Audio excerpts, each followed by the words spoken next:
Yes, it is. Okay. Hello, everybody. And this is the monthly meeting of the New Braunfels Photographic Society. And we're going to kick it off with,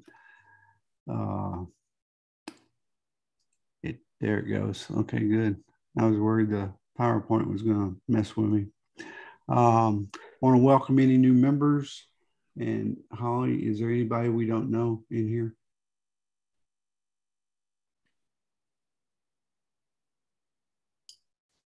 Not so far. I recognize everybody. Okay, then welcome club members. We'll move on then. Okay. Okay, and everybody knows the deal here. I'll just touch on a couple of things. The photo matrix HDR soft, that's HDR software that we get a 25% discount on. The code for the discount is on the second page of your agenda if you think you're interested. You can go to that website and download a totally up-to-date version that is totally free. The only thing is when you produce your pictures, it puts a HDR soft trademark somewhere in the picture. So something to think about. Okay. Social media, everybody knows social media. So we'll move on with that one. Yeah, okay. The YouTube channel. Holly, how many videos are we up to? I don't know. I'd have to go look. Don't worry about it. Okay. Don't worry about it. Okay. And you know about the web page where you can go look for minutes. Okay. And this is what we ask you to do before you come to the meeting so you can see the minutes from last month. You can view them here so that if it raises a question, you can ask it when we go to approve, when we go to approve the minutes. So right now it's time to approve the minutes. I'm going to ask everyone just to raise your hand up in your video feed. I need a motion to approve minutes. I make a motion to approve the minutes. I need a second. I second. Okay. Motion to approve minutes has been approved. All in favor say aye. Aye. Aye. Aye. Any nays? There are none. The minutes are approved. We have the treasurer's report, which will be handled by Sharon. Our opening balance was $2,716.56. I got membership membership checks for $90, and we had 20 cents dividends. So we're up to $2,806.76. I did have to give some money back to people who won the awards who'd already paid their membership. They won the annual award and had their membership paid for. So I had to send money back to those people that amounted to $60. So the ending balance for January 31st was $2,746.76. I have some membership fees since January 31st, over $1 worth of membership fees that you'll see in the next month's meeting.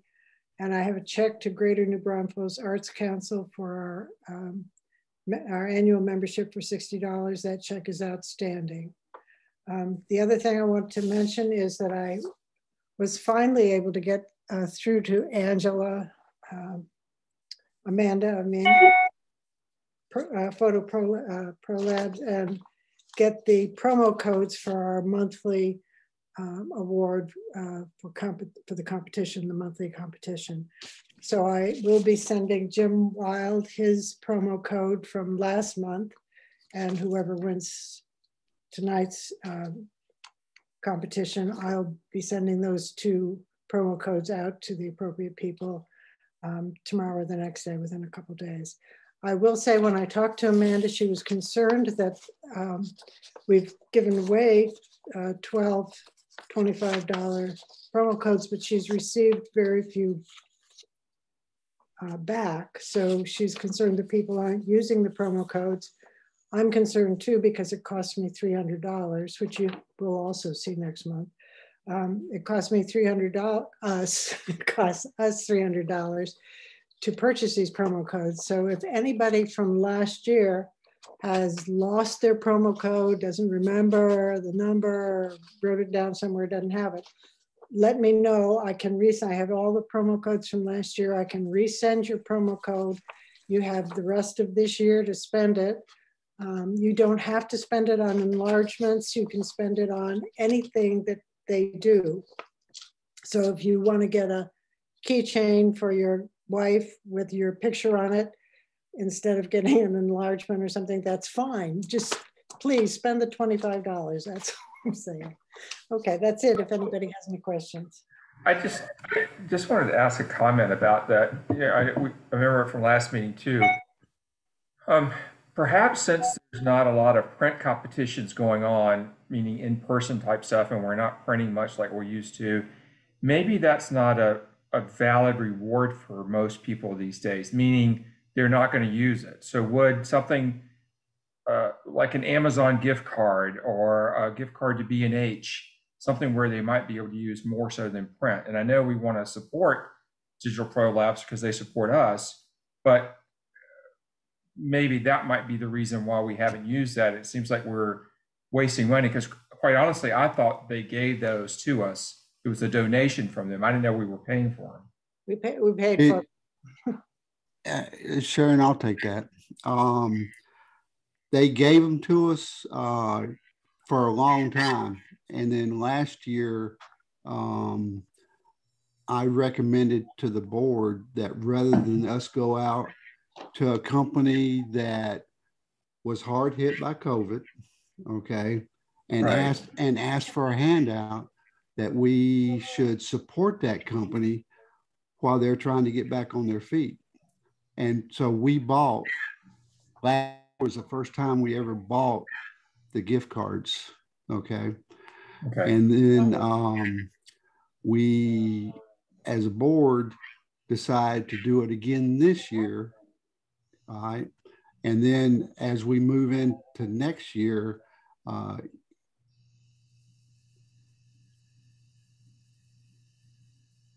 willing, everything's okay, we don't have another strain that is killing people, we can do something different, okay? And you make an excellent suggestion. If the club is not going to do a lot of printing, then you're right, we should be looking for something else, okay? And that's an excellent suggestion that we should take under advisement, but we've already spent the $300 for this year. So moving into next year, we can look at something different. Okay, thank you, Victor, Okay.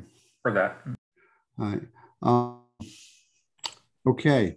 Hey, Sharon, can you do one thing for me? Certainly. On the finance report, just make one tiny change, and in parentheses next to annual awards, put membership fee refund. Sure. All right.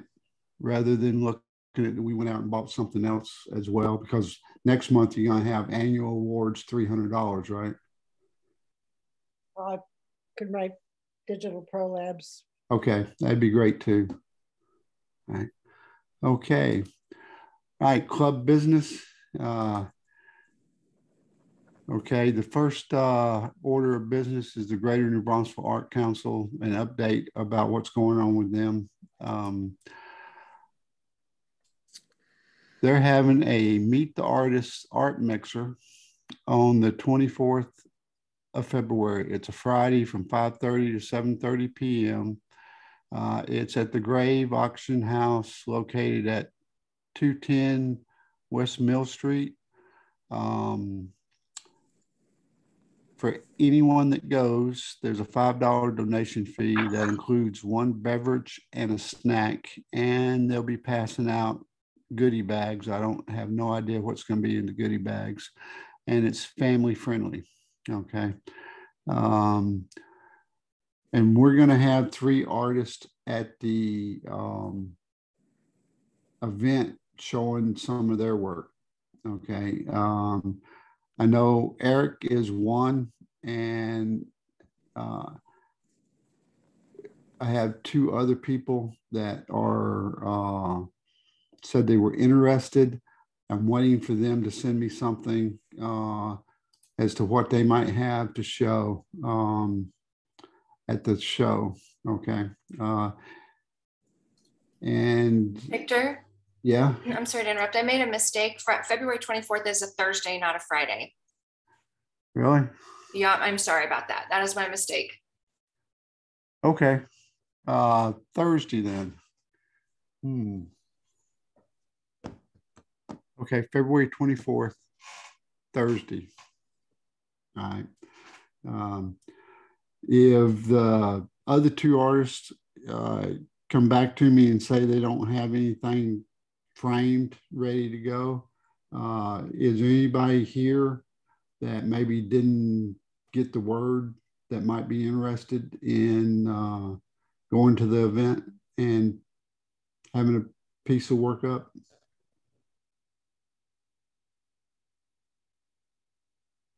So just meet you at the event with the artwork?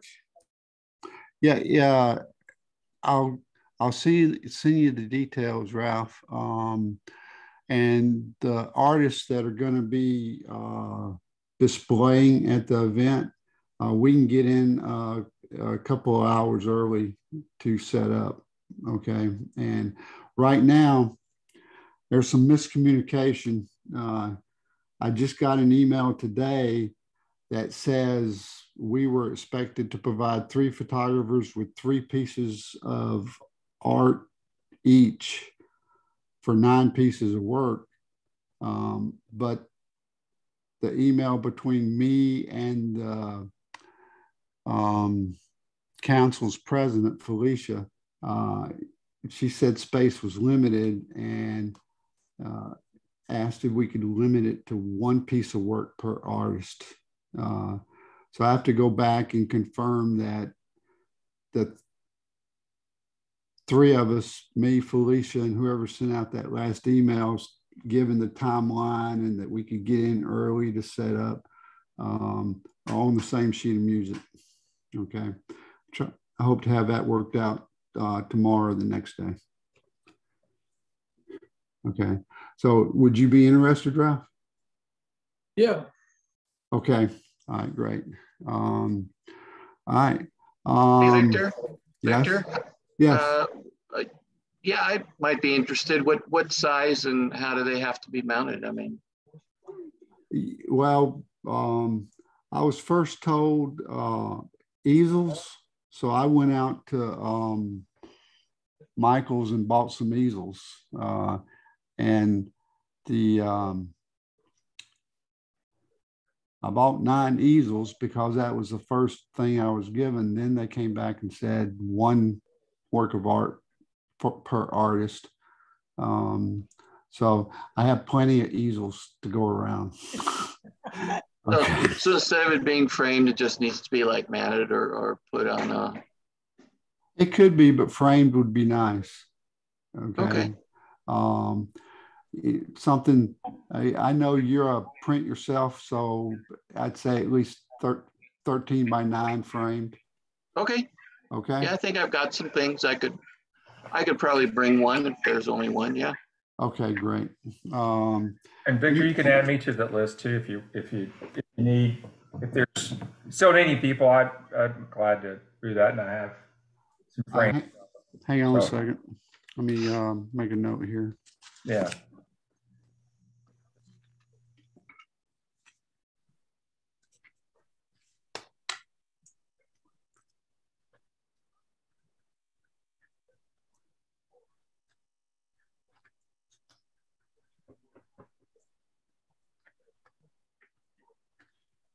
Okay, I got you down, and I'll be in touch before the end of the week's over. I plan to go up there personally to scout the site, and I'm taking the easels with me to see how many we can fit in the space they said we could use. Okay. So more to come. All righty. But thanks for pinching in there, guys. Okay. Let's see. And guys, if you're anybody in the club, if you're not busy and want to stop in for 2 hours and have a beverage, come on by.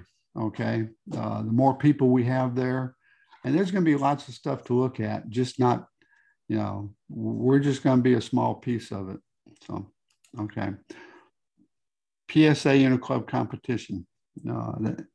Dennis, you want to bring us up to speed? And I've got a slide for you.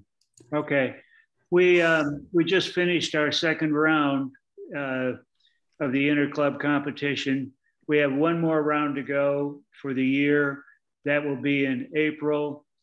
And so if you're interested in sending in photos, you know, for the competition, please send them to me by March 20th so I can get them to the selection committee and we can make the, get them to PSA in time for the deadline. Now, I sent out an email to everybody, or actually, I didn't do it, but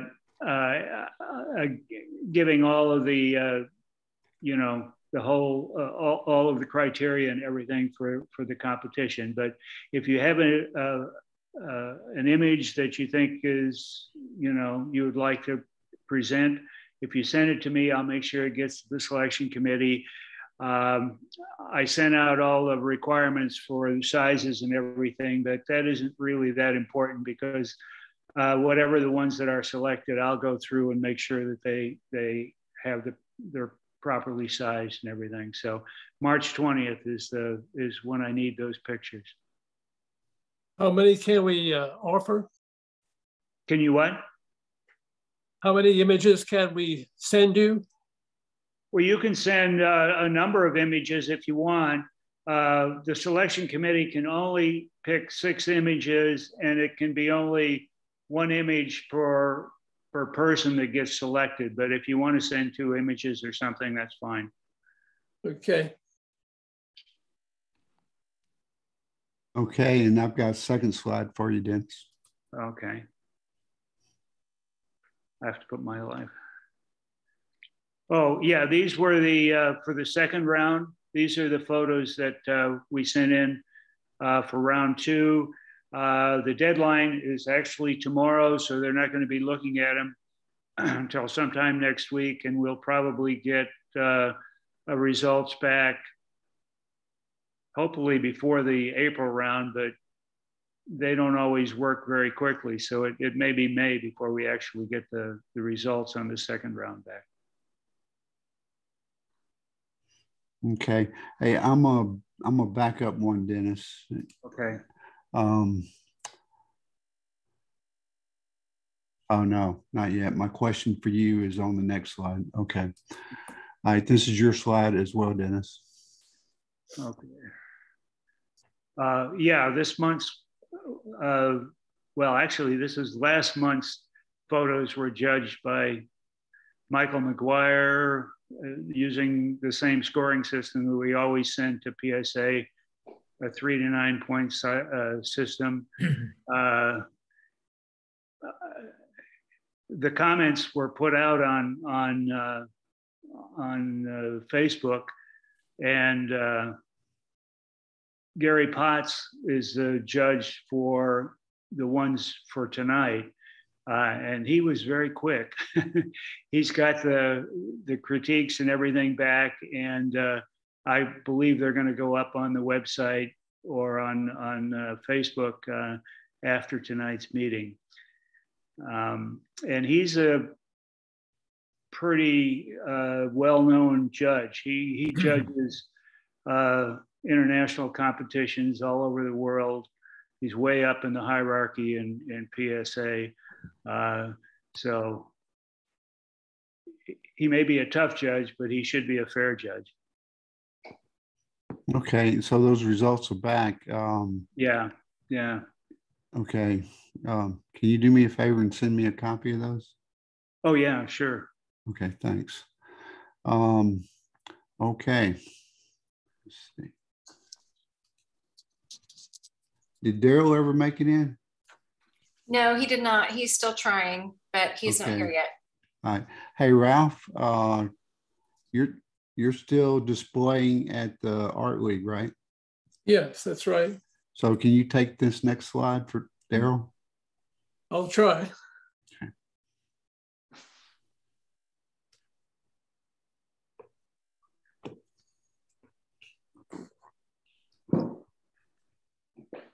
Well, I'm not quite sure what I'm supposed to say about it, but I guess the wonders of water, that's the theme. And May 23rd might be the day that you submit them to the gallery.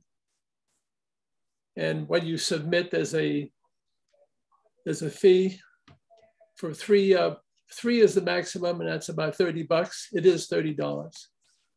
So, jury day.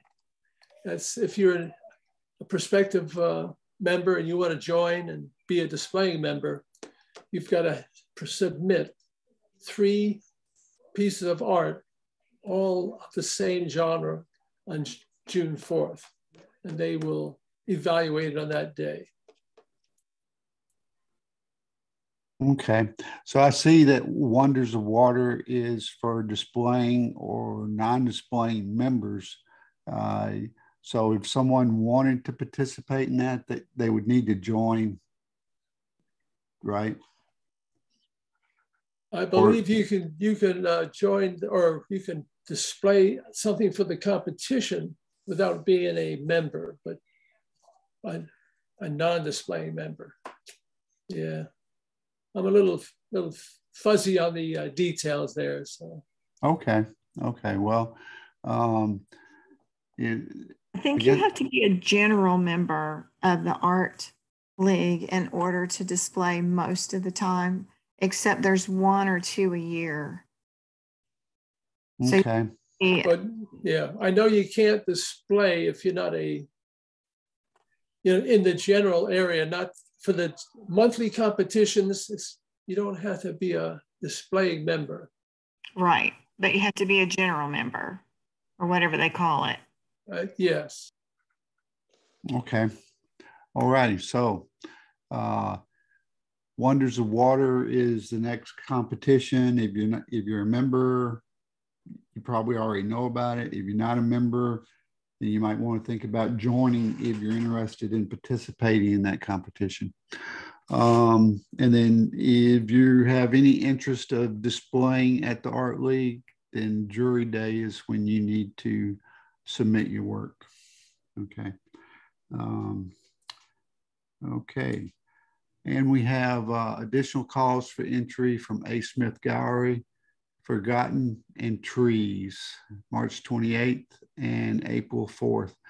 And you can go to the asmithgallery.com, their website, and see the current calls for entry. Okay. Do we have anybody in the club right now that is up in the current show?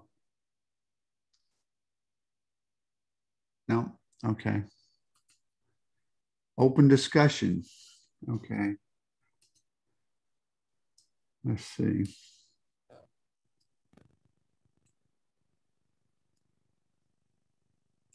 We have.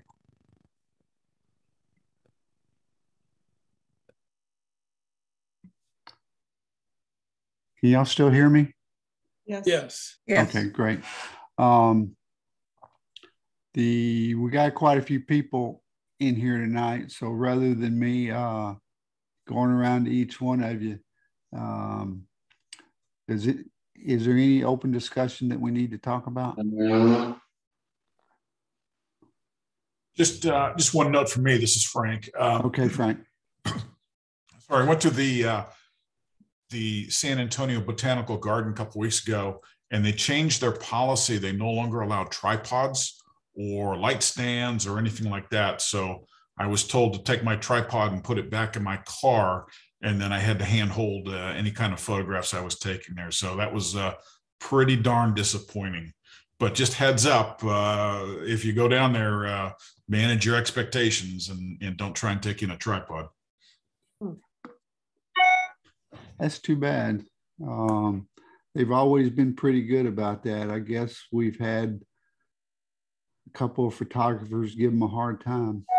So, all right. Anybody else?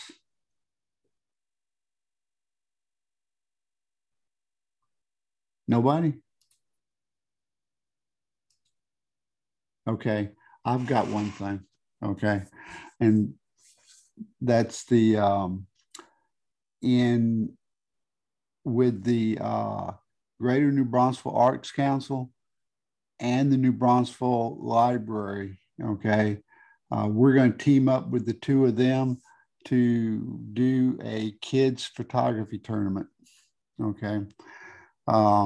The library has said that they would be the site to where the photographs are turned into. Okay. We will just need to right now provide judges. Okay. And what I'd like to do is get a small committee together to maybe so that we have a few people that maybe go solicit prizes and stuff like that from some or get some sponsorship from some corporate sponsors or something like that. So it's something to think about. And if you would really like to take part in this, reach out to me. Okay, send me an email and I'll put you on the committee.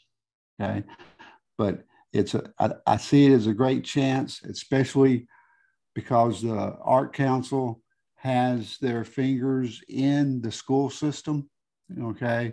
And we can get the word out through the school system. The library is a perfect place to reach out to the kids and get them active in photography. So the game plan moving forward is to provide the library with a timeline of when the photographs need to be turned into the library, when they'll be judged, and when the winning photographs will be put up for display at the library and how long they'll be on display. Okay. And then leading up to the drop-off date for the photos, we'll provide some classes for the kids if they want some classes. Okay, the library will provide classroom space, and we will need to provide a photographer to give the class. And I'm willing to give the classes, but what would be nice is to have a couple of people in the background to go back and forth between the kids and help them if they have problem finding something on their camera. Okay, so just something to think about. Okay, if you're interested and want to help, reach out to me via email. Okay, all right.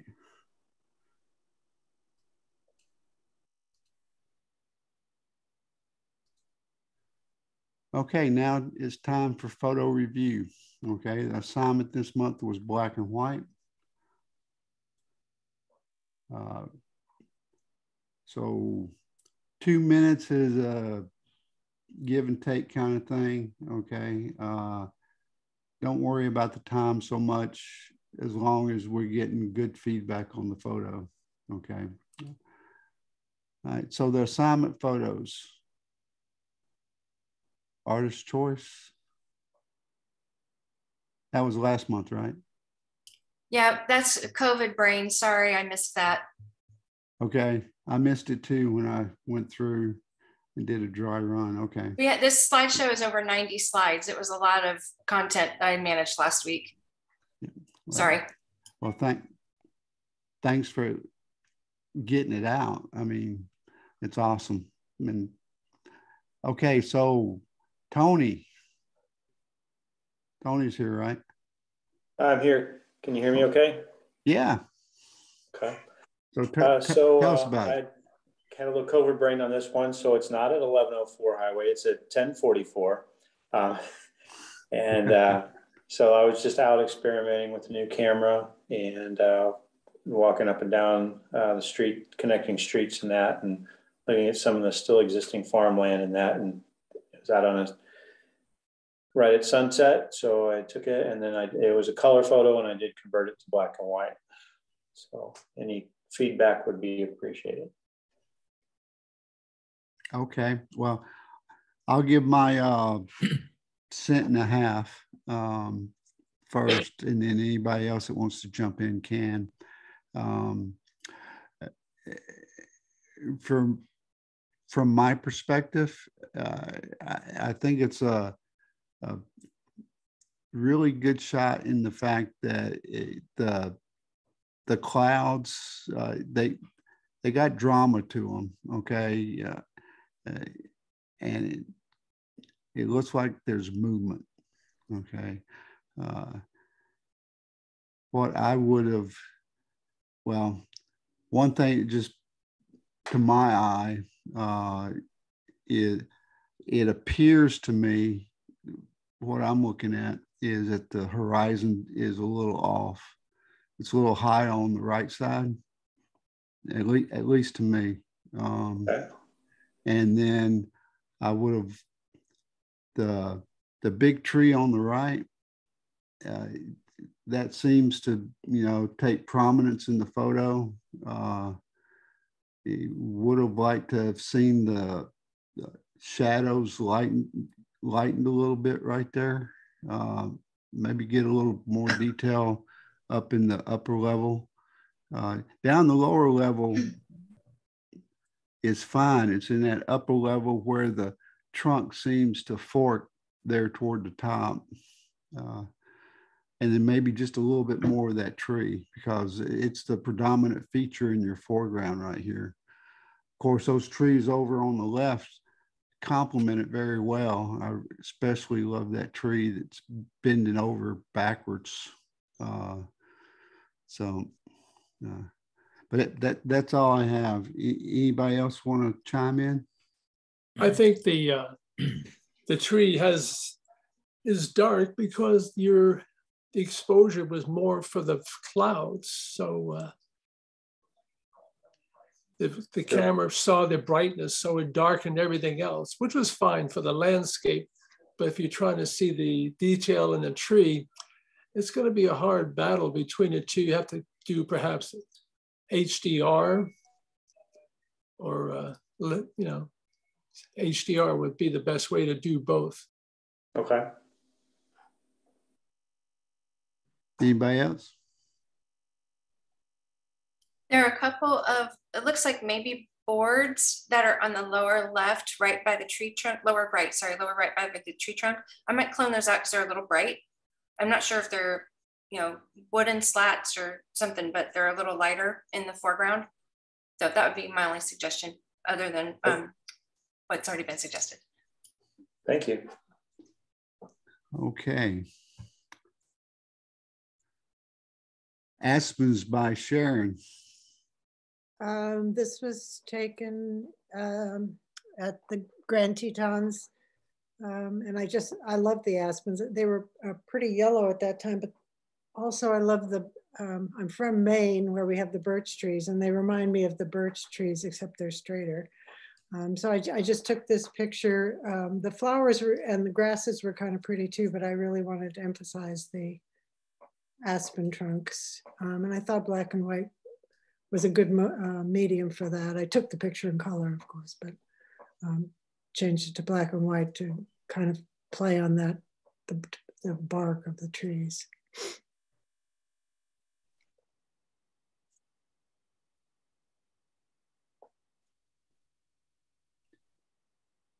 Anybody want to comment? I like the depth that you got. At first, I was wishing that the foreground trunks were a little bit more in focus, but actually it reminded me of being a child and running through the forest and playing hide and seek. And this is like very much invites you to come in and move among the trees. It has a lot of depth to it. I really like it a lot. Thank you. And I really like the grassy texture. It kind of forms a horizon line there.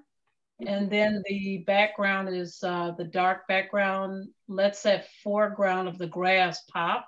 I really like it too. Thank you. Mm-hmm.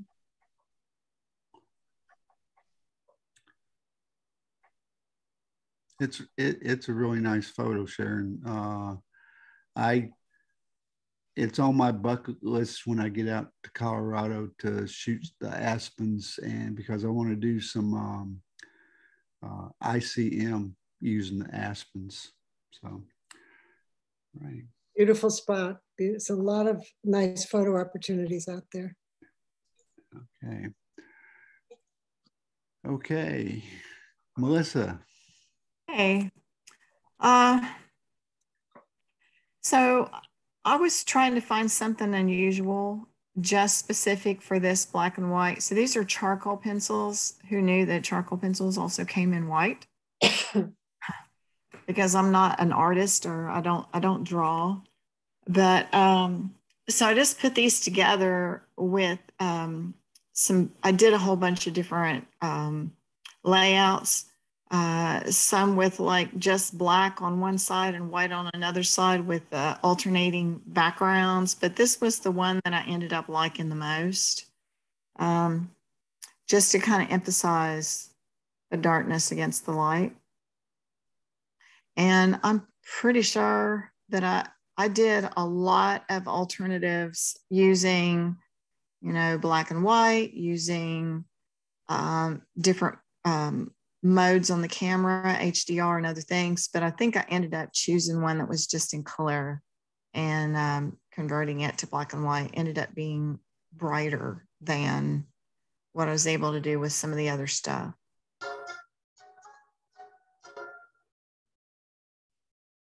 I see you used the 5000 ISO. You must have been pretty dark in that area, I guess. It was a rainy weekend. So, it was a good time to be stuck in the house.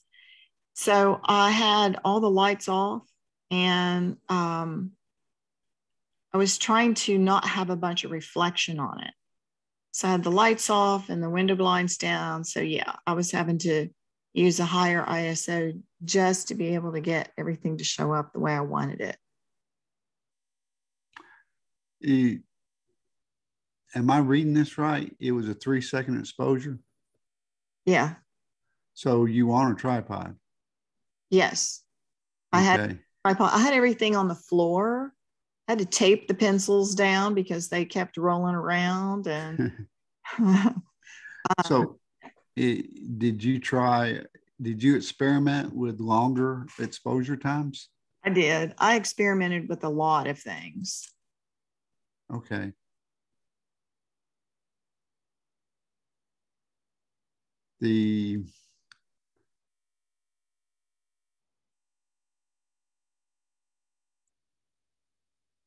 And you didn't do a focal stacking? No. Okay. I shouldn't have really had to, considering it was flat on the floor. Now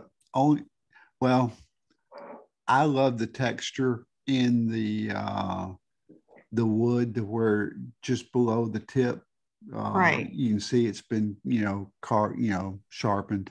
I love that texture. Okay. And the only reason I asked about stacking is the one white one on the right, if you go all the way to the tip, when you get toward the tip, it looks like it starts to blur.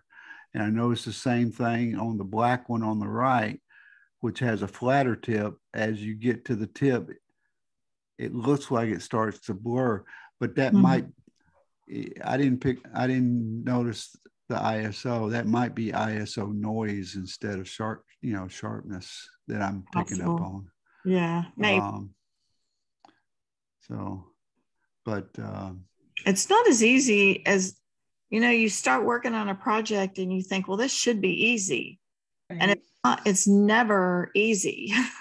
It is never easy. You have to start playing around with it to to get what you want and go back and look at it and then go start over. And then it's just every little project is an interesting project. Melissa, did you have any lights like a speed light or flash or anything that you? I do. I did not use one that day. I actually may have used one for part of the work that I was working on. I don't know that I had one on here. It's possible. I've forgotten by now. That's been a month ago. Okay. I was just wondering because I mean, I get where it might have been a reflection on, especially on those white tips, and probably too. But I was looking at maybe you could have diffused that or reflected off of a ceiling or something else that might have added a little bit more light. And I actually think that, and like I said, I don't remember what I did on a particular one, but I did use that because without using that in a lot of the things that I was doing, the camera flash kept popping up.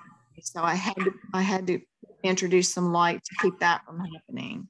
Okay. So I know that I pulled out my the other flash so that I could bounce it, but I don't know that I used it on this particular one. I think by the time you take 100 pictures, you're like, okay, I'm tired. I'm going to pick the best. I got that feeling. Trust me. I know. Okay. Thanks, Melissa.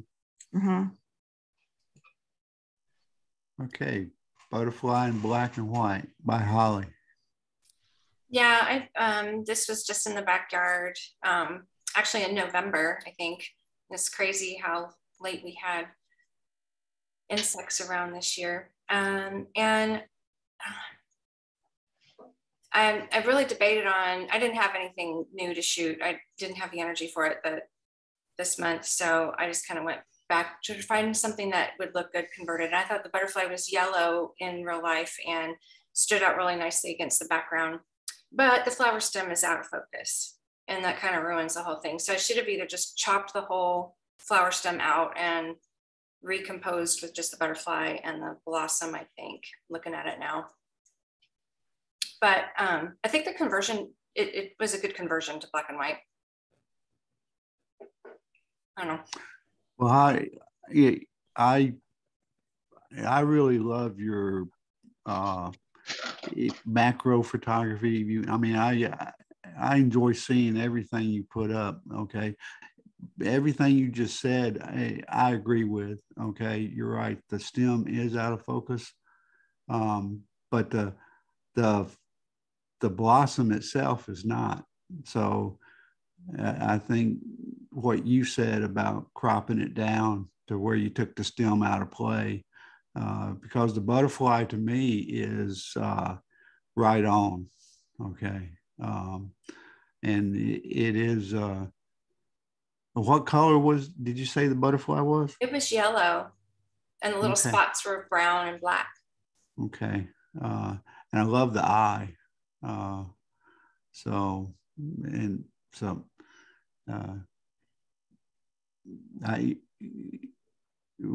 You're your best critiquer. Okay.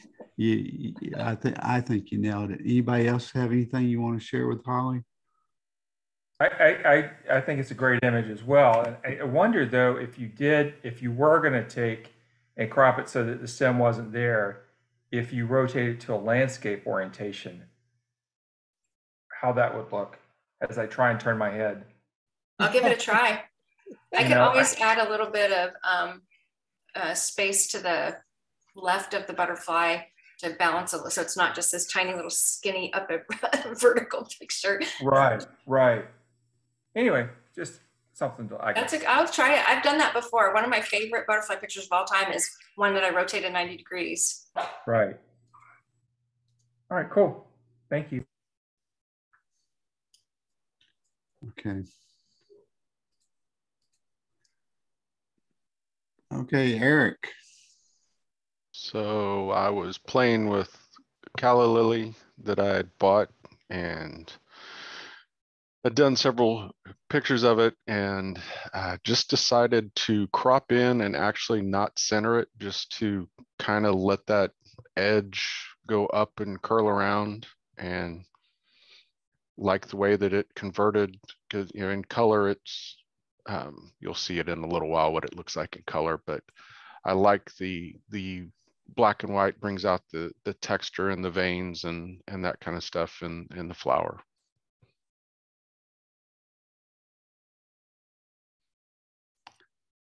Eric, I agree with you. The texture is very nice. Okay. And I understand your reasoning for wanting the tip to go up. Okay. But I personally would have liked to seen a little more on the right-hand side. If I feel like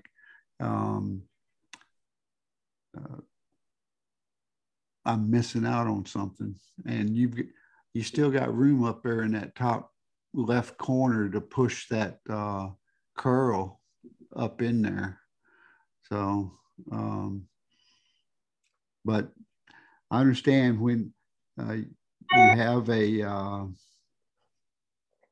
goal and you achieved it. So what anybody else says really doesn't matter. You got what you were looking for, and you got exactly what you wanted. So thank you. Anybody else? It doesn't bother me that a part of the flower is out.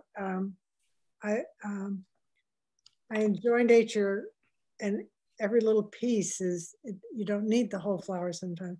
I would have liked to have seen the curl a little better. It's so dark there that I almost can't see it. I would have liked it just a tiny bit lighter, but it doesn't bother me at all that part of it's missing, because the rest of the texture is beautiful in the shape.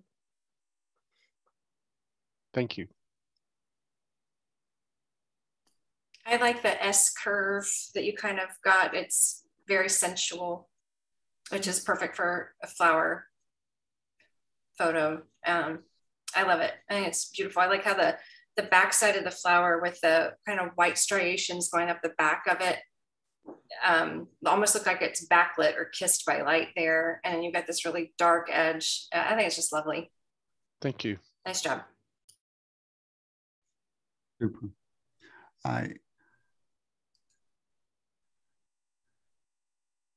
Jerry. Is Jerry here? I don't see him in the participant list. That's a shame. I love this image. I love this image. Right. Okay. Well, let's, Holly, why don't you share your thoughts on it in case he watches the video. The symmetry. Oh, the symmetry. I just adore it. It's amazing. If he did this in camera and it's not a, copy, split it and copy and flip it, I'm so impressed. And the black and white, he's got great focus. The conversion's good. It's very strong. I agree. I got to see this image a few months ago. He showed it to me at whatever event to where we were still meeting in person. He pulled it up and showed it to me. And he has a few different versions of this, yeah, but it's really outstanding. I hope he will consider submitting it for the PSA in the next round. Okay. Where was it taken at? I saw Crescent Court, but do you know where it was? He told me, and I'll be honest, I don't remember, but for some reason, I want to say Nashville, but I'm sure that's not it. Okay. Okay. Anthony. Hey there. So this obviously feathers. Walking around out here at the property, I find all kinds of stuff, and I found a bunch of feathers under the bird feeder. Don't know what happened, but anyway, I picked those up and just kept them here in my place for a while. And when this contest came out, I thought that would be great. So I got the feathers, and they were mainly gray and a little bit of brown in them. We have a bunch of turkeys, so I don't know if that's where it came from, but anyway. And So image, and then that water droplet is actually glycerin that I put a drop of glycerin on there with a syringe. And put it there, and the light was from camera right. It was, I didn't use the, I just had the Yongnuo 968N flash on that. And then there's some artifacting in there because I over processed it.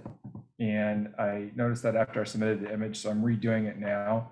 But there's a little bit of artifacting going on in some of the feathers. And there's a couple other things I would change now, but that's the image. So that one you should submit too for PSA. I think that'll be an excellent image. Thank you, Dennis. There's actually, go ahead. No, go ahead. I was appreciating the texture in the glycerin drop even. Mm-hmm.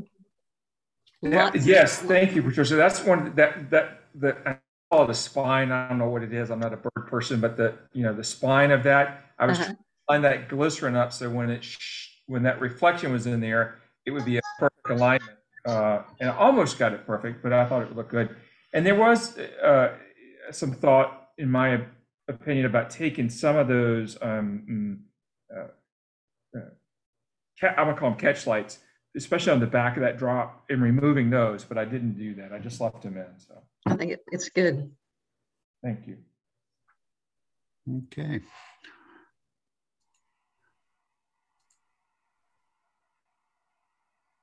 Jenny, is Jenny here tonight? No, I don't think she is. Okay.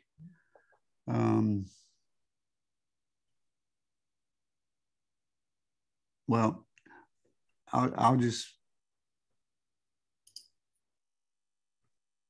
say that I find it very interesting, and I'd like to know more about it, and whether or not everything was frozen.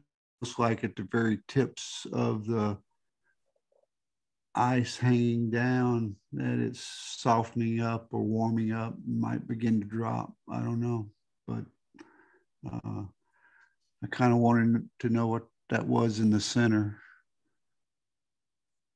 because it seemed like it was whirling around, kind of like going, down the drain, and it just froze as it was moving. Or it could be water that she was with the speed. What was the speed? 1/160th? No, that wouldn't have froze water. No. Okay. Anybody else? Victor, I think that is a fountain, the outlet for the fountain pump. Mine does that in my backyard water feature. Oh, yeah? But the water's frozen, right? Right. In the picture? If the fountain was running when the water froze, the area that's immediately around the black part, which is the snout of the fountain, yeah, as the water comes back down, it'll melt out in a circle. Wow. Okay. All right, great. All right. Nice photo. Okay. Ed, I know you're here. Okay. Close the refrigerator and come back. Yeah, actually, that's a field out behind my house. And I had planned on submitting a different picture, but then the ice storm hit. And all these limbs and sticks were covered with ice. So kind of looked like really cool. And it had, I really liked it because it looked like it had different layers and different textures to it. So did a little bit of processing in it. Tried to enhance the sky a little bit. There were power lines in the background that I had to get rid of, but I thought it looked pretty cool. Yeah, you really got the actual feel of the ice storm or sleet, whatever you call it, which we don't see here at all very often. There's a lot of depth. Yep. I really like your dynamic range. You got a nice deep shadows and sparkly. I mean, you can tell it's icy along all the branches, and really like your range is beautiful. Thanks. Yeah, even at the very top of those trees where the limbs are bare, and it looks like you got ice on them. I mean, I really like the photo. So great Thanks. job, Ed. Okay, Jim.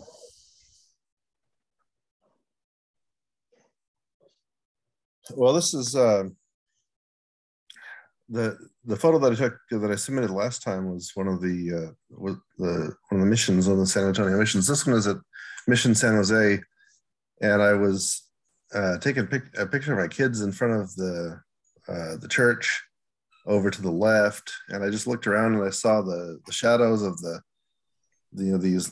logs over the doorway there. I saw that shadow, and I left them and ran over and took a few frames of this.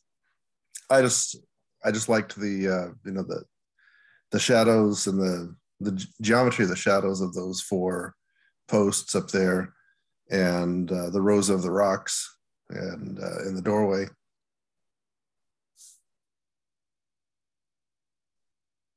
Yeah, I like the geometry there too. Did you shoot in RAW or JPEG? In RAW.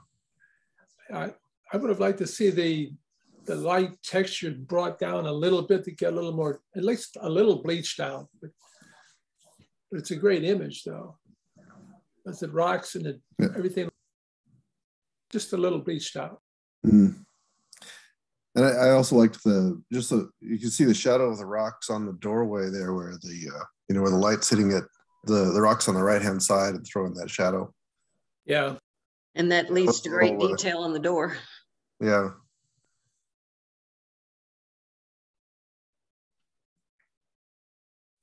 Yeah, your arrangement is really nice, but I'm leaning with Ralph.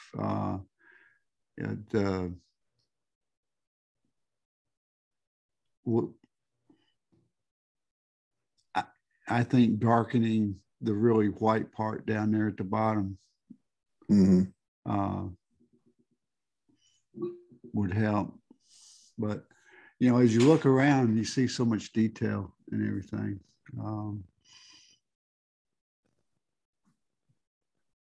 Yeah, I like those kinds of images where you can get all that detail in brick or rock like that.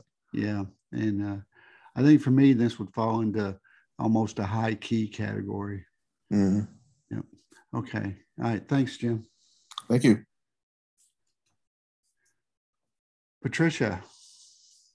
Okay, this is at LBJ's State Park at the historical site. And I named it out behind the barn, just a slight misnomer. It's actually to the side of the barn. This was a shot with the Fuji, and the film simulation was across.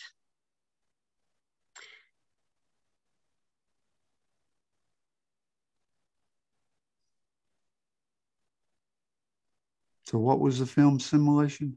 It's called Across, Acros. Acros, thank you for bailing me out. I had it written down, then wasn't pronouncing it right. No problem.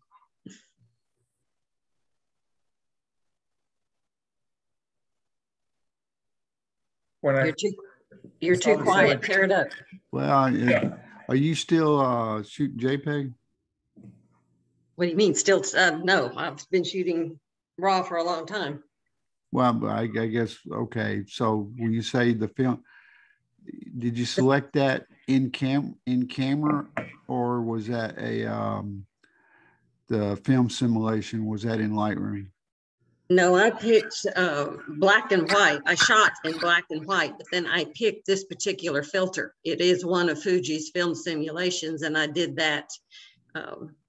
Is it an in-camera option or is it a Lightroom option? Lightroom. I shot in JPEG, I think it is. I'm sorry. No, I'm sorry, Patricia. Yeah, whenever you have Fuji, when since I went through my camera stuff last year, Fuji does allow you to have the film simulations to choose from Lightroom. So you can choose the acros and those different things. Even if you shoot in color, when you get it into Lightroom, you can choose the different film simulations to convert it over. Thank you. I did shoot in black and white, but I didn't pick which film simulation I wanted to settle on until I post-processed in Lightroom. You're right. There you go. Okay. All right. But shooting in black and white allows you to see where the shadows a bit better in the detail. I was going to say, when I saw this image, I thought, wait a minute, because I'm sure many people do, but almost from that exact same perspective, I have that same image that I took 3 or 4 years ago, and I did it in color. And one of the things I did after about the 4th time of editing it, I went into the barn, the center of that barn where it's black in the center of it, and I that up, and it brought out the details in there with all the tools and everything that were hanging on the walls in there. So that may or may not be something from your artist sense that you would want to do or not do. So believe it or not, I did lighten it up a little bit to the left. You can see some of the boards there, but it was pitch black from the time. Yeah. So I could lighten up more. Right. I tried to put a light in there, and of course they wouldn't let me do it. And so then that's what I wound up doing, is just coming back and really lightening it up. But it's a great little place up there. Will they let you set a speed light on that? I'm guessing that's the lower half of the barn doors that open up, right?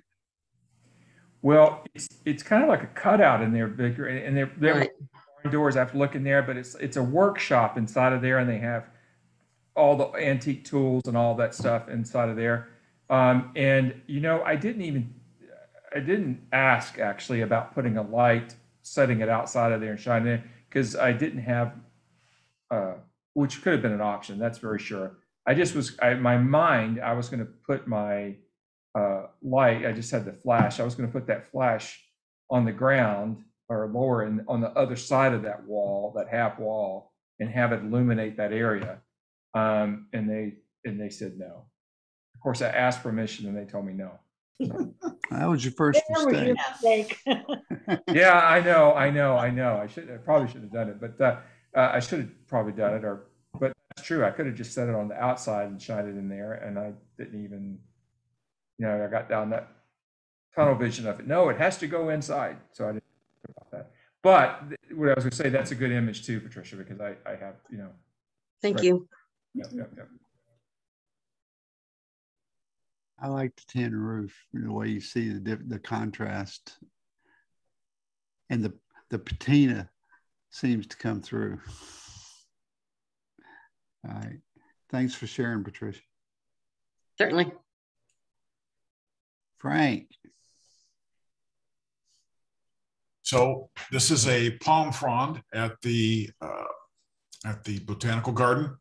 Because I was hand holding, I had to do a few different things from what I was planning, and just came across these outside and saw the pattern and took a few shots, and came back about half an hour later and took a few more shots and got some different light, and this was the one I liked.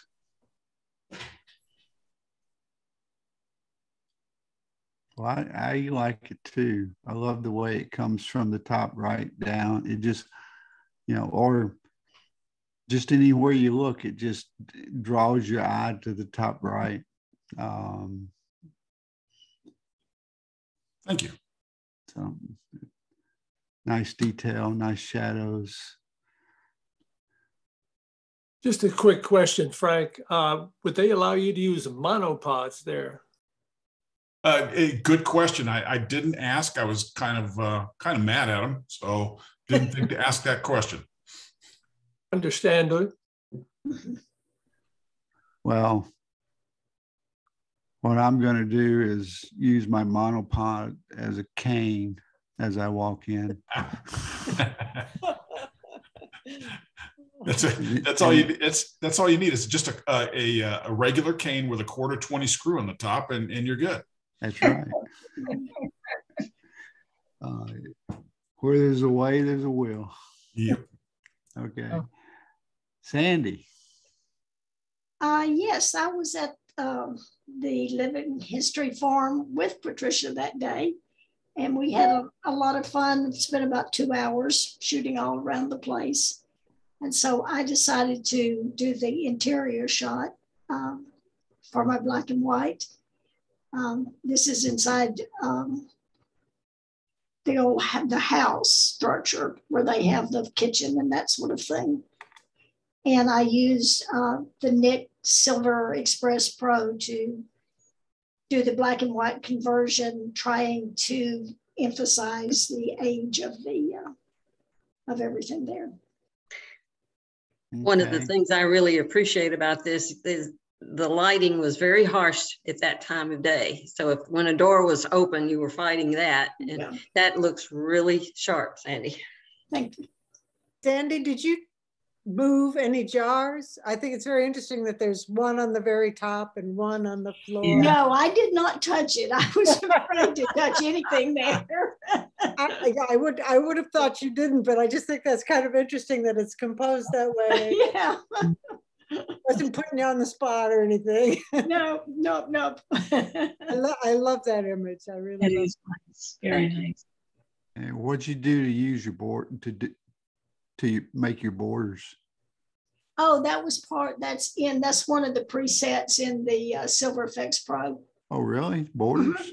Okay. Yeah. Well, with this particular, I forget which one this is. You know, they've got about 30 different ways that you can do it. I think this is I can't remember what this one is called, but it puts that aged border on there. Mm. Well, you really got good depth of field and sharp. And I have to talk about the lighting. Since it comes through the door and not directly from the sky, it's pretty soft. Look at the shadows. They're not hard and distinct. They're kind of diffused. So that helps out a lot. It might be a bright day, but just getting it through a window or through a door, it makes it easier, lighter. It does. Thank you, Rob. Okay, thanks, Sandy. Suzanne. So I had to look up what makes a good black and white, and one of the items was good contrast. And I just really liked how the white wreath against the granite, and then of course you have the reflection in the granite. So I felt that this made a nice black and white image.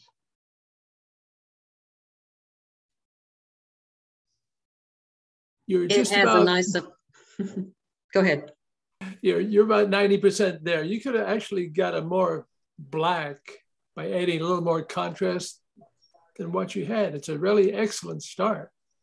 Do you use Lightroom? I do. I used, I played around with numerous presets for black and white because it's originally a color image. And so I settled on this one because I felt that it brought out the reflection the best. Yeah, there's a lot of ways you can play with that to really bring out the black and the whites, so that there's a lot of distance between the darkest dark and the whitest white. I think there's a very nice emotional component to this. My husband helped me with naming the picture, and I thought it was a really nice title for the image. Collection. I think that this really tells a story too. Most of us know that this is the wall. I don't remember the name of the wall, but this is the Vietnam. What's it called? It's the Vietnam Memorial. Vietnam Memorial Wall. You can see all of the names in this picture. I mean, we know that that's a very, very small fraction of the names that's on that wall. But I like how it's it makes you stop and think to see all those names on there. That's fitting with the title. So I really like this shot. Thank you. Thanks for sharing, Suzanne. Brian. Hi there.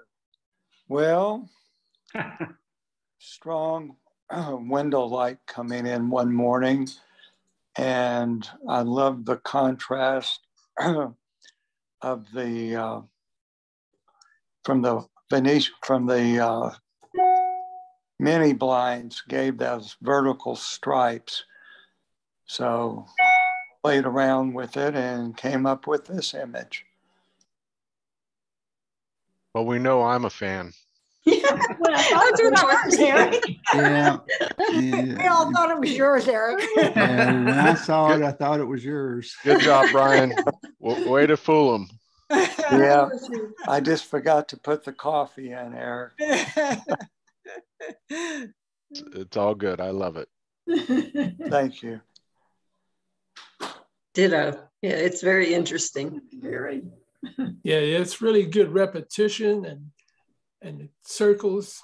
Yeah, you got a lot of things going there. That's great. That really strong black shadow. Mm-hmm.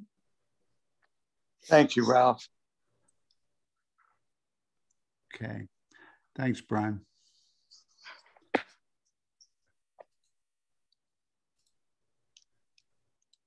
David. Is David here tonight?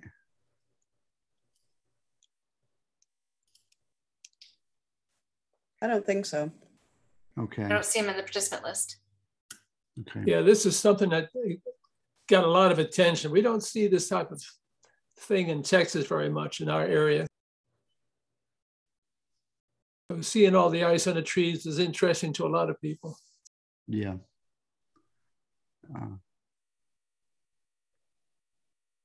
I love you can go up and down each stem and see a highlight, just about where the sun, the sun's catching it just right. All these shots that folks submitted of the ice, I think are really good. Okay. All right. Let's see. Beverly.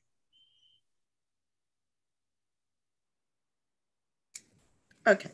This is, it's a sandstone artwork that I bought several years ago. And so I just took a picture of it.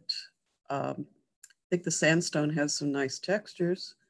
And I just converted it to black and white and adjusted the contrast a bit. But it's just a piece of artwork I picked up out in kind of the Four Corners area. And it kind of, I really like history and stuff and Native American. And so it really, the figures and the pottery in it really appealed to me.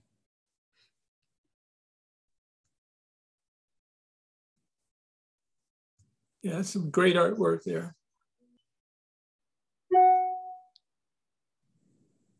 It's very nice. Everything is very sharp and clear. The contrast is lovely. I think you did a very nice job with that. Beverly, did you hand hold that? Trying to think. I think I did. Okay. Well, I put it against a black background blanket that I threw over a chair and then put this in front of it. Okay. 1/8 of a second. That's pretty good for hand hold. So.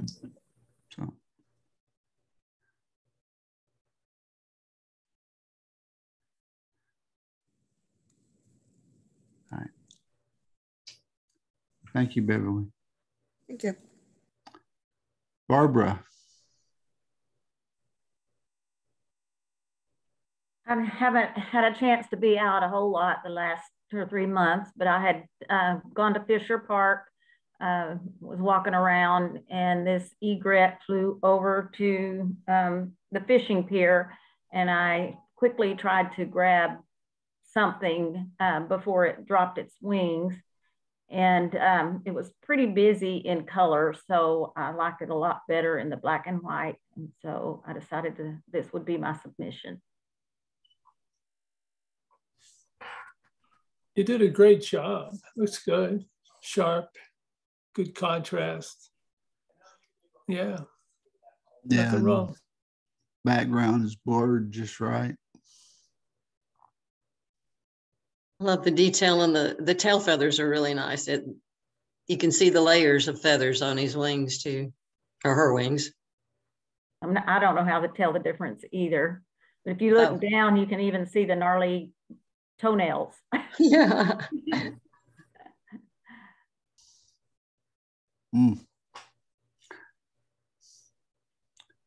Thanks, Barbara.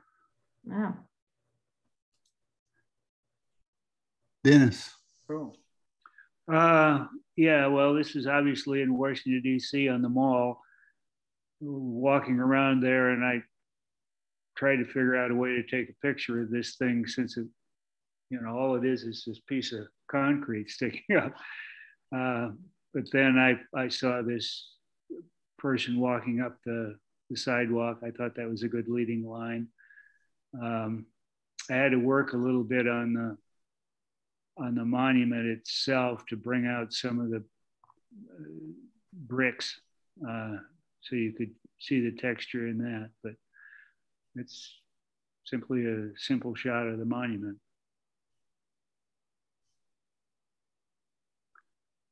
Did a good job getting the sky, bringing it down. That's good. And the leading line of the sidewalk, that's very good. Yeah, it's pretty boring if you don't have something that's besides the monument in there. Well, actually, the sidewalk is an S-curve too, so it kind of leads your eye. Right.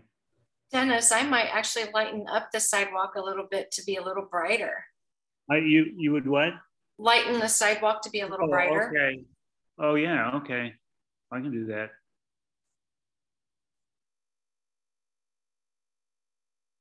I'm amazed at what all you Lightroom and Photoshop people can do. Yeah, that second building on the right, it should have been a little lighter.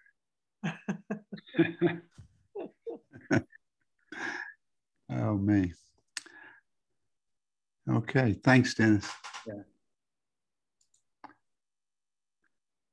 Jeff. Is Jeff with us tonight? I am here. All right. Welcome, Jeff. Thank you. So I actually have two submissions tonight. This was the assignment one, but two of the three images that I submitted were this old abandoned lake house at Medina Lake, right next to the county park. And I kind of avoided the no trespassing signs and wandered up there. And there's 5 different building foundations up there, 3 of which have some kind of structure varying anywhere between 30 and, I don't know, maybe 75 years of age. But this is buildings that was added onto quite a bit. When I got around to the side of it and just saw all the different textures and shades of this, I was just kind of enraptured. I like actually the reflections in the glass. That tells you as much as anything what a winter scene it is, besides the frost. But the reflection in the windows makes it for me. That's not actually frost. Those are old window screens that are they? Okay. When rotted away. Is that the same thing as far as the reflection that I was sure was winter? It's really not. It's just a reflection. Well, technically it's winter. I mean, I took this was the last Sunday. Okay. So it was warmed up a little bit, but now there was just all this juxtaposition of all these textures and light bouncing around. It was just kind of neat. It is. I really like this image, Jeff, and I with all that, like you just said, all the different textures between the wood and the screen and the glass and the reflections in the glass. It's really, really, I don't know. It's just, and the way the angle it is, and you've got the lines that lead out. I just really, really like it. I guess the only thing I might if it's my image, I might have just taken the top left corner up there and maybe just darken that just a little bit. Because my eye kind of does go up there a little bit, but if it was just darkened a little bit, it would stay focused on that center, those center panes that go across there. But I absolutely love this image. Okay, appreciate the effort. It's something I hadn't thought about, but definitely on the upper left. Anybody else? Okay. I stepped on somebody there. Yeah, I would just have to echo what he was saying. It's really a great image, sharp, depth of field, and the textures. Very good. Thank you, sir.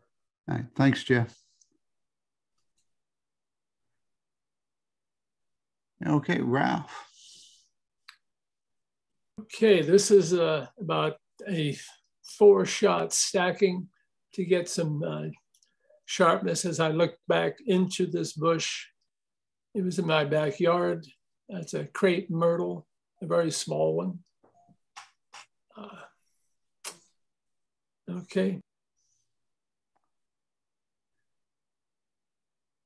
I think of all the ice pictures we've seen this evening, I think this is my favorite because it is so, you're so close and you can see the berries and the little reflection in the ice, and this one is I think my favorite of the ones that we have seen. I'm glad you get my check. I like the detail on the drum on it. Oh, it looks very delicate and like lace. I like it a lot also. Yeah, this is it's a really good one, Ralph. I've got a question. The small white lines, is that droplets of rain or something? Yes, it is. It's just a little bit of misty rain coming down, right? Okay, okay.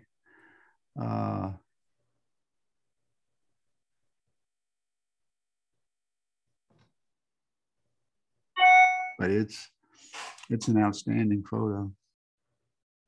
Thank you. All right. Daryl, is Daryl here? He was never able to join. Oh man. Okay. Well, Holly, can you lead us in this one? I'm just so curious as to what this is. Exactly. I love how abstract it is, and there's so much detail in it. You can tell that it's cold and icy, but what froze over? Oh. And what are those? I don't know what you want to call them. The angles in there. There's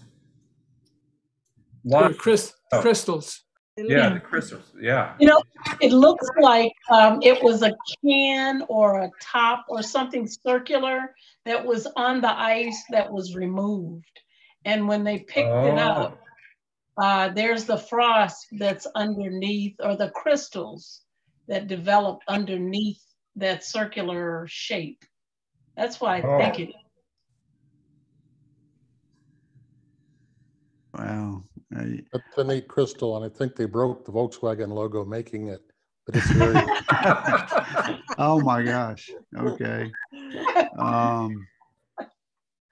And you know, on the inside of the circle between the crystal, it almost looks like plastic wrapping. Mm-hmm. You know, the edges there. Yeah, I see that. If he took this at HEB in the vegetable department, like he did that one cake picture last year, to cry. Oh my goodness. Well, it was with his iPhone. Yeah, it's with his phone. He probably was somewhere like that. Yeah. The great mystery. Oh gosh, dog. Okay. Well, Daryl, thanks for submitting the photo. We enjoy it a lot. Oh, and we are to our winner. Congratulations, Anthony. Hey, Anthony. Thank you. Thank you. Thank you. I appreciate Well it. deserved. Okay. Awesome. Very nice. Sharon will Congratulations. email you the code. Good job. Please use the code to buy Oh, I will. something. I would definitely use it. Trust me. I'll use that one for sure. So okay. If you I go in, appreciate because they do all, you know, they can put your picture on a mug or something. I mean, you don't have to just do enlargements. You can right. make a present for somebody. That's right. Hey, if you don't Great. want it, I could always use the code. Well, No, that's okay. I'll keep it. And, But and thank you. I'll say this for anyone that hasn't from last year that has not used your code, if you want to donate it to someone, I'm sure we have plenty of people that could put it to good use. So rather than to let it expire. So last year's codes are going to expire at the end of this year. Okay. This year's codes should be good for 2 years. Okay. Hey, Victor, just a thought.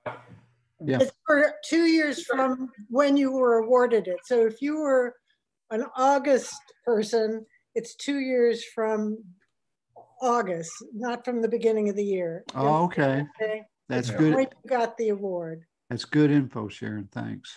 I was just going to suggest that maybe if you don't want to use the code, maybe that could be something that could be donated towards the kids' photography deal that you're going to do. You know, the contest that we could have. I love where your head's at. Yeah, where they could take that. You know, the winners could take that card and go down there and have their image printed, which would be kind of cool because they probably, maybe it's the first time they've had something done professionally printed other than like, you know, Walmart or something, you know? So anyway, I never did talk to Amanda about the possibility of transferring those codes. I imagine she'd be fine with it. I just think we should let her know if we do some transferring. But do you send her the name of the winner for the code? Absolutely. She gets a copy of the letter I send to the people saying, and then she sent, if you, those of you who've won, you end up getting a letter from her also congratulating you on your win. So that's what I say. I don't think she'd have any problem with us transferring, and I don't think there's anything in the rules that say you can't, but I would let her know because she has the names of all the winners for which month. Okay, that's good info to know. Obviously, some nuts and bolts have to be turned and twisted here. But having never won an assignment photo category, I wouldn't have known that. So now what you're trying to win is that coveted letter from Amanda. Okay, so we are at 8:06. There's no way we're going to get through color and black and white. Is there so what I'd like to do is get a consensus. Which one would you like to do? Would you like to start on the black and white category since we're already into black and white? Or do you want to do something different and hit the color category? So what's the consensus out there, guys? Color. Color. Okay. Well, then you're going to see me zip through a bunch of photos real quick.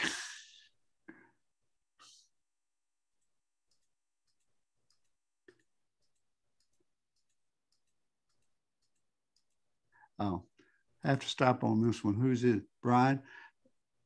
I really like this one, Brian. All right, moving on.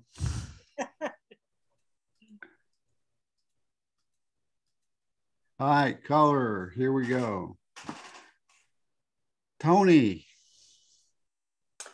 So this is not the same picture as the black and white. It's in the same place, but that's what the color versions look like. So, and this is just a little bit different position on the same portion of the road or just off the road. And I kind of like this one better, but it didn't come out as well in black and white as the other one did, I thought. So I just have a little bit more interesting with the telephone poles and that. Okay. Well, what'd you take it with? Because there's no metadata there. Yeah, I took it with the Sony A7C. The program I used didn't carry the information over when I submitted it. Okay. I like the photo. The colors there, the clouds are very dynamic. The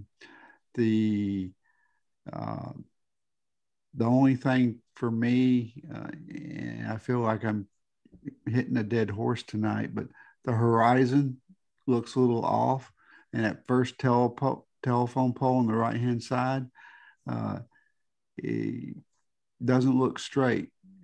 It's leaning, and maybe it was leaning that day, but it seems it's windy. Like, okay, but I think I would crop it and get the horizon straight and see if there was any way to straighten that one telephone pole up. So, okay. But Ralph, what do you got? Well, I just like the color of the ground and the sky, sort of a red wash over everything. It looks really good. Like it. Thank you. I like this one better because the first one almost had too much distraction in it for me. I was looking at various things, whereas this, the poles lead up to it, the trees are less distracting. I agree with you, that Tony, that this is the better picture. Thank you, I appreciate that. Okay, thanks, Tony. Anthony. Hello there. Hey, so this image was taken at Guadalupe State Park at the bird blind. They have another one that they're building, should almost be done. Could not believe the number of cardinals that were there that day, at least 25. Michael Osborne and I went out there. And so I like the way that red just stands out amongst, and there was very little editing done with this image. As far as I didn't change the color of or desaturate the color of the limbs or any of that stuff. It's just the way it was. And I kind of like it with the cardinal there in the middle of all that. There's some thought about cropping it in and using the branches that a cardinal are on. There's kind of a V there to frame the cardinal, to frame him in there. And I may look at doing that. So that's just kind of where it was. I just like the red standing out amongst all the stuff, but I welcome any feedback. So, well, it's a stunning picture. You've got the detail in the cardinal and the limbs right around the cardinal, the color contrast, putting the cardinal right in the middle is a personal choice, and you're the artist. And if that has more impact for you, then super. I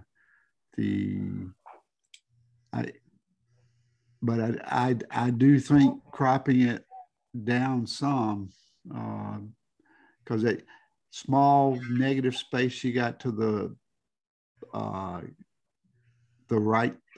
upper right side there, I don't know. I think I'm trying to get too much into the woods on this. The detail in the feathers is there, the eye's sharp. And I'll be honest with you, when I first saw it, I thought it was one of those photos that, okay, he converted it to black and white, but kept the red. Oh, yeah. But now that I see it as a large photo, I can see the difference.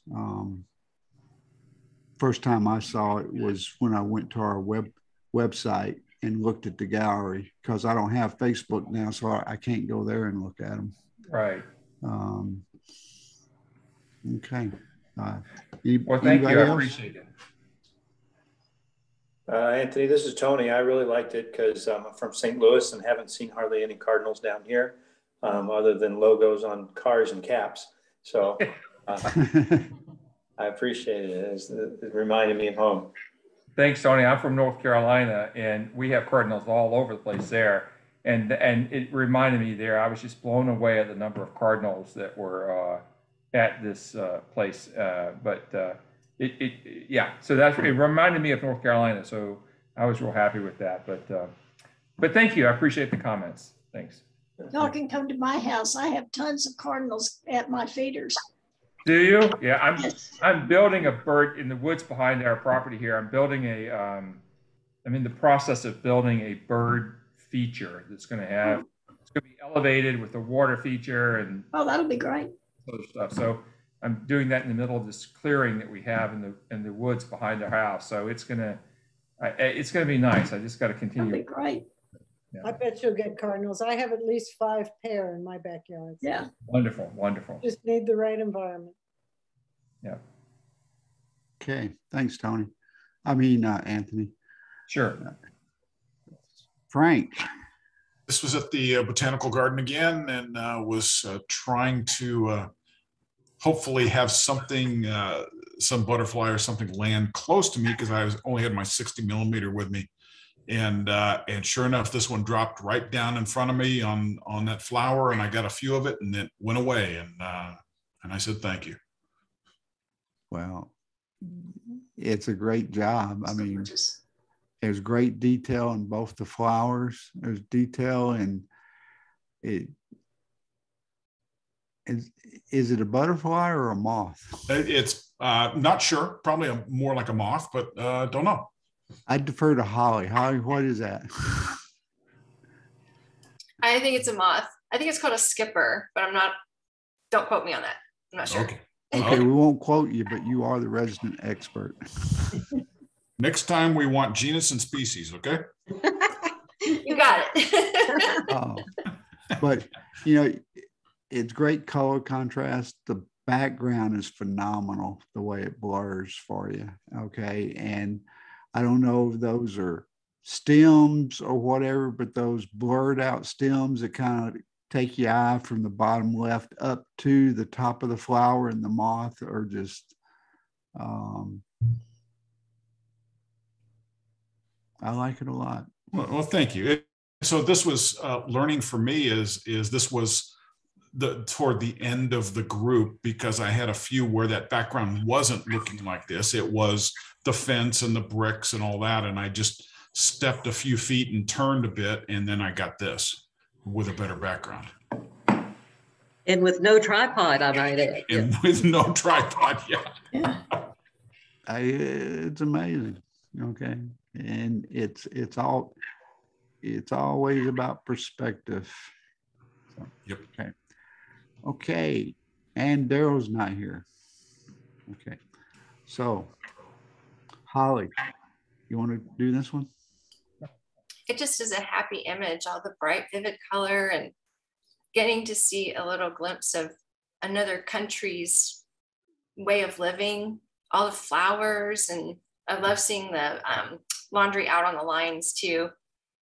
And just, it's nice getting to see the water at the end, and there's a lady standing down there. I think my only critique would be just straighten it up a little bit. The buildings look a little crooked, but it's fun.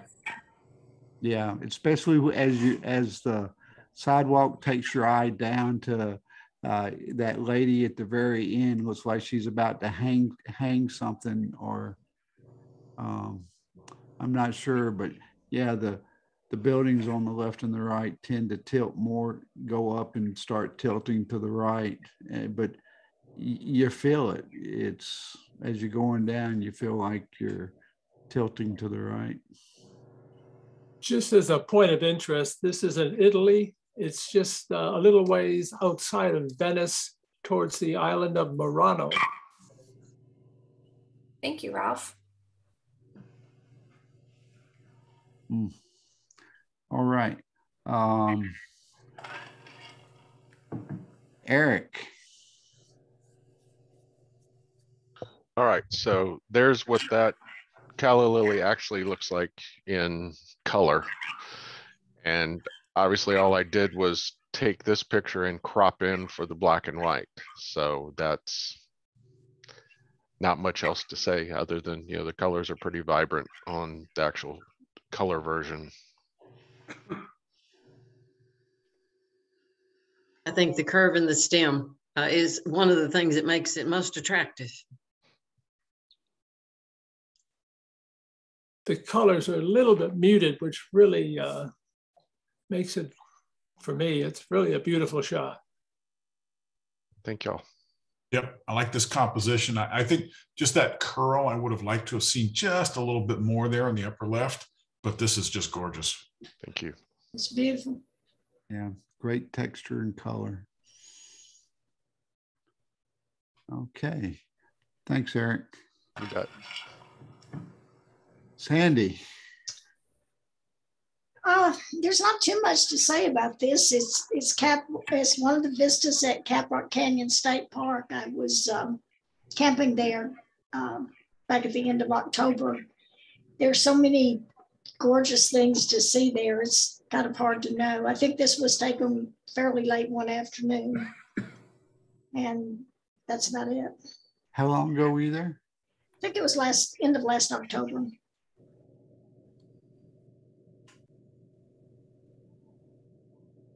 Oh, that's an amazing camera you got there.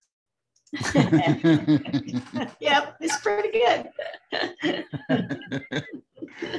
Yeah. Yeah, it does everything from landscapes to birds. Okay, thanks, Sandy. Yeah. Brian. Well, guess where we are again. Back to the island of Maui. This is another sunset shot, and with a little different take to it.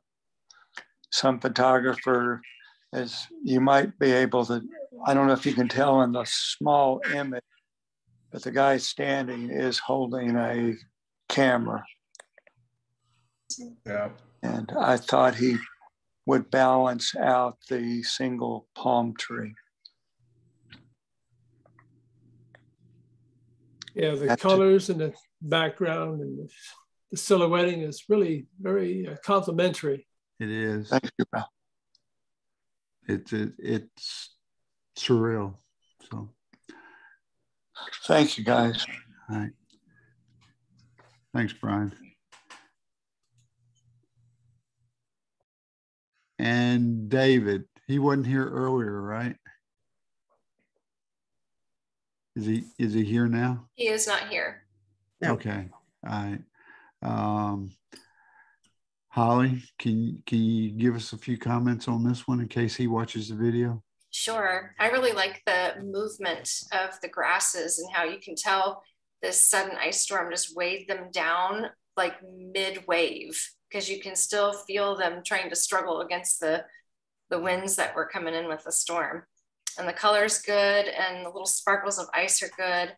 I like that there's like a little break in the field 2/3 of the way up, adds a little interest. It's a pretty cool picture, a little abstract too. Super. Yeah. All these ice pictures are great. Okay. Ed. Yes, sir. That's just, again, that ice storm we had, and that's some plants out in the backyard. Were they starting to melt? No, not yet, but shortly after that, they started to, yeah, it was cold all that day, so. Okay, yeah. I think that's the reason they look like drops is because of, you know, it was raining and then it was warm when it rained and then it started to freeze. So they kind of like froze in mid drops.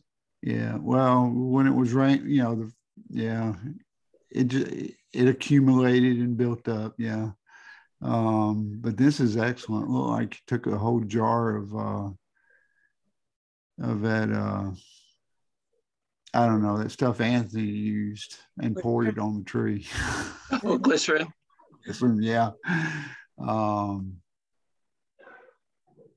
I catch myself going from drop to drop, seeing if I can see any kind of reflection or something. Reflection in it, yeah. Yeah, I did too. I kind of zoomed in pretty good. Yeah, I didn't see any, so. Okay. Anybody else? I like the fact that the other background is blurred. It's a nice contrast to the sharpness. Yeah. I love the bouquet. Really nice round circles. There's no metadata. What lens did you use? It's 24 to 105. It was at 79 millimeter, and that's actually f8 at I think it was 200 and 400 ISO. Yeah, what lens was it?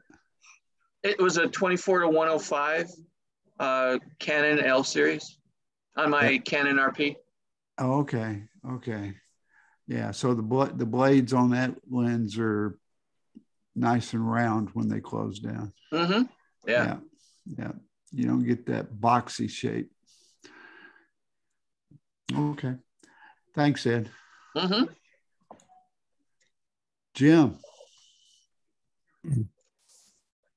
Well, this is the art museum in Milwaukee, and we were there, and it was a really foggy day, and you couldn't see much. Well, you can't even see Lake Michigan out there, but the museum has these wings that lift up when it's open, and then when the museum is closed, they fold down, and it's a really compact building. But it's all, from the top where you could see the horizontal part of those wings there. It's from the top there to the bottom. It's a very large atrium inside.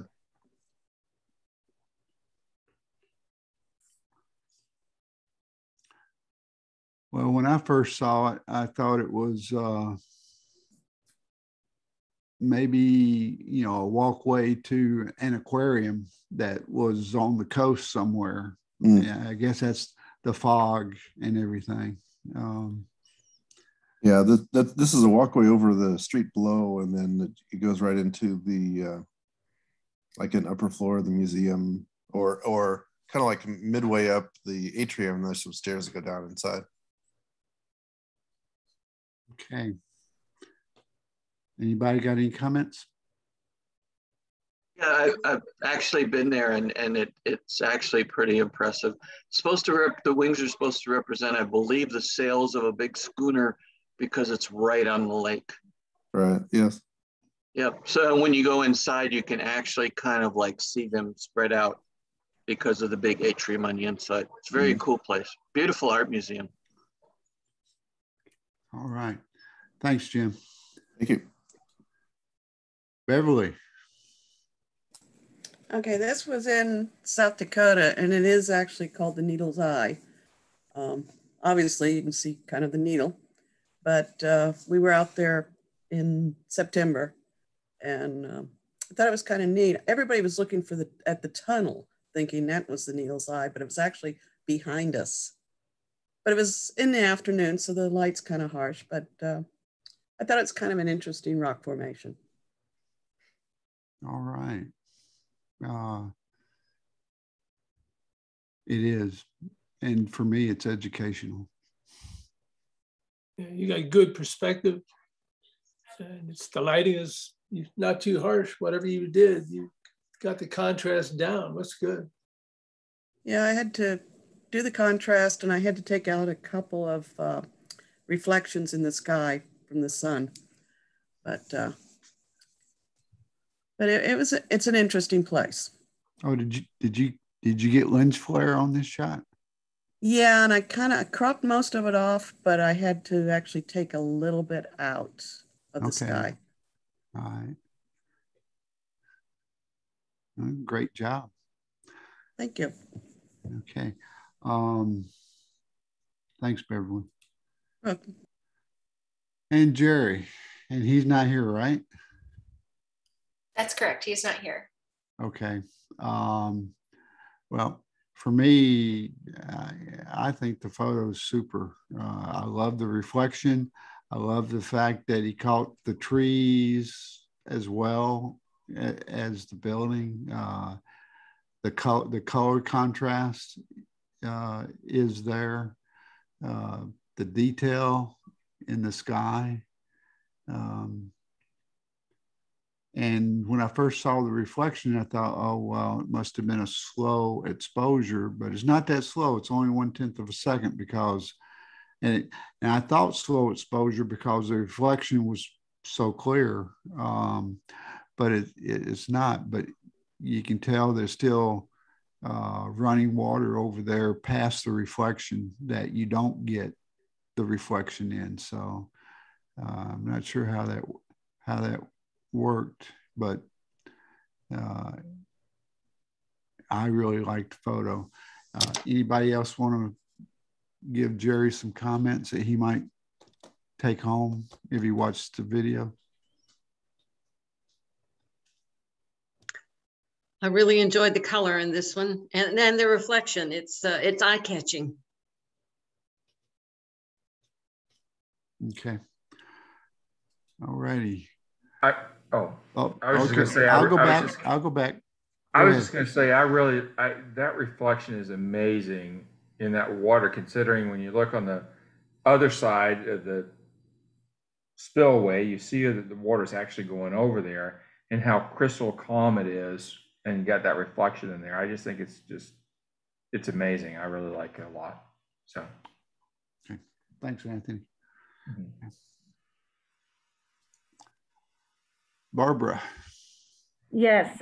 So last April, we were fortunate enough to go to Santa Fe and Sedona.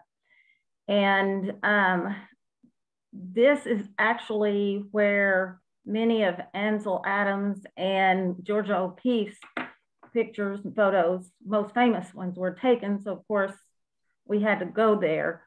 Kind of like reminds you of going to the Alamo, you know, where there's not really anything else around there but the Alamo. But you've got the historic component here without all the people.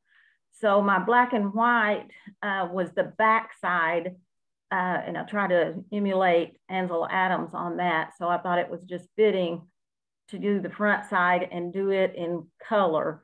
Of course, they had some tulips blooming there in the flower beds and such as that. Mm. Ralph?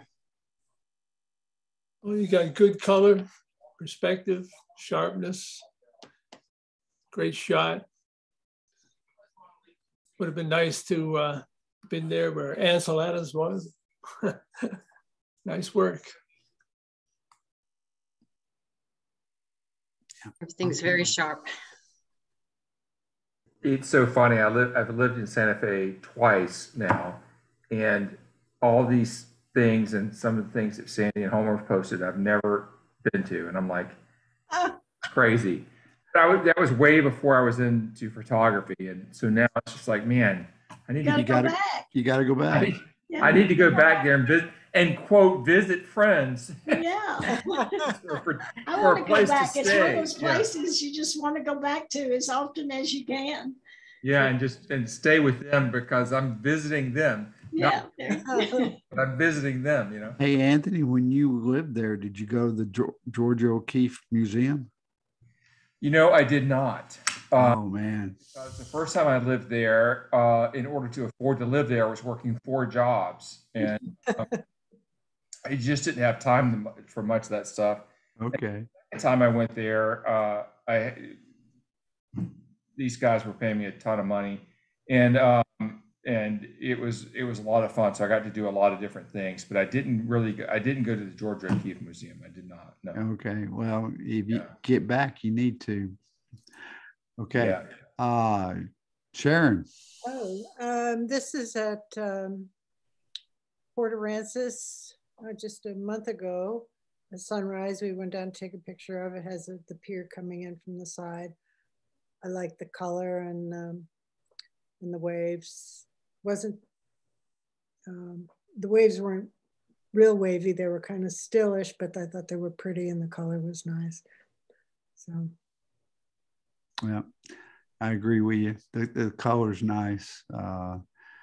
You got detail way out there on the horizon on another cloud bank, right? You know, just above the horizon, you see that highlight hitting set of clouds. They're really nice. Anybody else? Yeah, it's beautiful. I love the colors. It was a pretty morning. Thanks, Sharon. Jeff. Okay, this is, in fairness, full disclosure, this is as much editing as it is image. This is, some people probably know, the stairwell in the back of the McNay Museum. And everything that's a black panel was actually a lower floor library that I spent countless hours editing out. And when I finished editing it, there was no story. So I borrowed a family Bible and stood up on my dining room table to get the right angle and perspective for the book on the table down below. Wow. Wow. That's amazing, Jeff. Yeah. Thank you. I probably spent, I don't know, 100 to 120 hours editing this thing. Oh, man. It's beautiful. It is. Very oh beautiful. my gosh. Were the color of the stairs, was that, did you change that too? Or was that the color of the stairs? That was a filter, and I dinked around with it, and I don't even remember where I found the filter, but it gave it that tinge. Yeah. And I went through in Photoshop and took the exposure brush and then kind of painted the lighter trail down the stairs. Wow. When you first look at the stairs on the right side of the image, it looks like to me the pattern's in the stairs initially when I looked at it, and then when you look on the left, there's not pattern there, and then I realized, oh, it's the I'm going to use the railing that goes down, the fence on the railing, or whatever you want to call it. That goes. It's the chicken wire. Yeah, the chicken wire on the railing. There you go, Ralph. Yeah, it's just amazing. That's really, really cool. Okay. Hey guys, we've reached 8:35. Okay. And we still got a few color to go, but I'm going to call it and we're going to go ahead and end the meeting here. Let's see.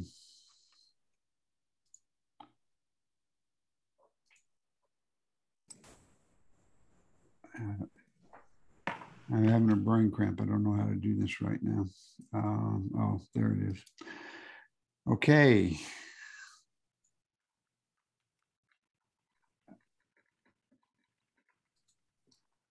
So, Holly, what is the topic for next month?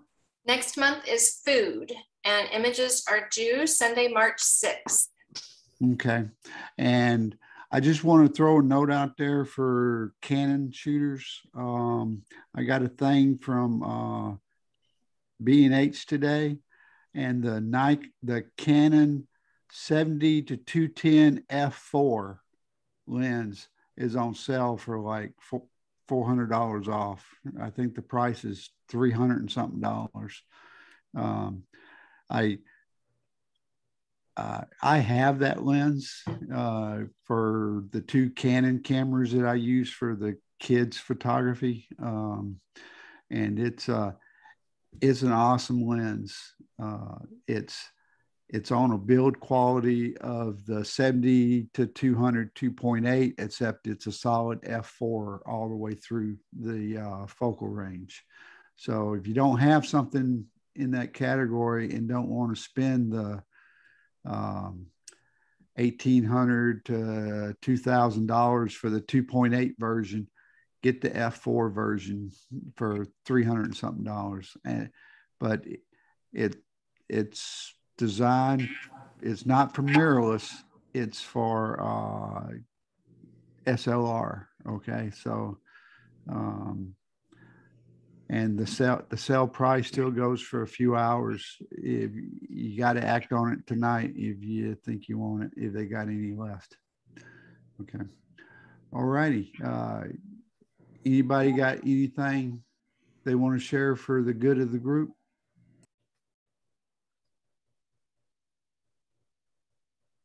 Okay, then I'm gonna declare the meeting officially over.